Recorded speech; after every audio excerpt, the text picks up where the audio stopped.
चले आना गोविंद के दर पर, ये मुस्कुराकर तुमको गले लगाएंगे।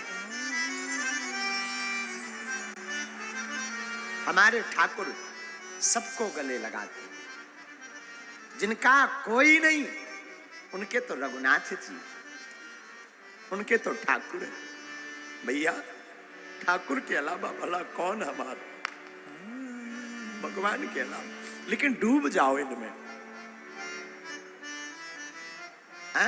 अभी तो हम केवल और केवल भगवान के बनने का नाटक कर रहे। विचार करो, जिस दिन भगवान के हो जाएंगे, भगवान क्या कहेंगे।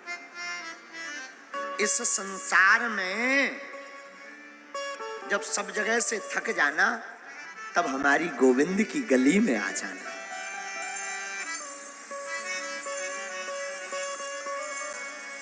तब आप हमारे माधव की गली में आ जाना। इनके जैसा दयालु कोई नहीं है, इनके जैसा कृपालु भी कोई नहीं है। इनका स्वभाव बड़ा दिव्य है। इनकी लीला, ये फिर जात पात नहीं देखते, छोटा बड़ा नहीं देखते, ये तो भक्त का भाव देखते हैं। हम आपको एक कथा सुनाते हैं, आप सुनकर चौंकेंगे। भक्तमाल में एक गणिका की कथा आती है, बेस्या की। गणिका का मतलब बेस्या। भक्तमाल में एक चरित्र आता है श्री बारमुखी जी का। एक गणिका थी बारमुखी, जो तन बेचने का काम करती थी, बड़ी सुंदर, बड़ी खूबसूरत, लेकिन भगवान का भजन बिल्कुल नहीं करती।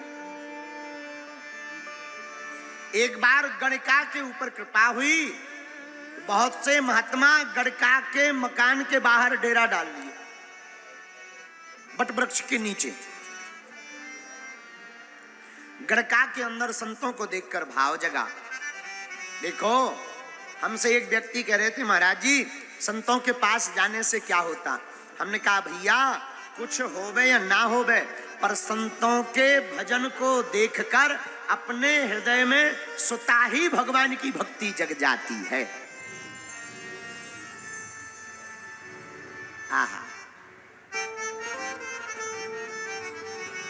उस गणिका ने देखा सब महात्मा भगवान का भजन कर रहे, हमने अपना जीवन व्यर्था गमाया, वासना में लिप्त होकर गवाया, तन को बेचा, भगवान का नाम नहीं जपा।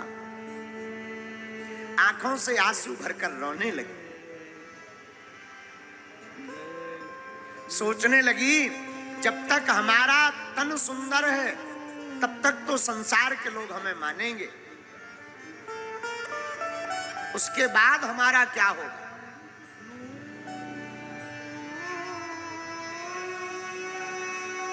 रात गवाई सोए कर, दिवस गवाया खाए। भैया जो भगवान का भजन नहीं करते उनका हाल गणिका जैसा ही है। रात तो सोकर गवाई, दिन खा पी कर गवाया। रात गवाई सोए कर, दिवस गवाया खाए। हीरा जन्म अनमोल था, कौड़ी बदले जाए। बड़ा अनमोल जीवन था भगवान के भजन के लिए, पर बेफिजूली में बर्बाद कर दिया, किसी काम का नहीं रहा। और ये संसार जब तक जेब गरम है, तन पर खूबसूरती है, तब तक ये संसार तुम्हारा है। जहां चेहरे की चमक और जेब के नोट गए, तो कोई तुमको पूछने वाला नहीं है। गणिका रोने लगी। हरि बिन कौन हमारो,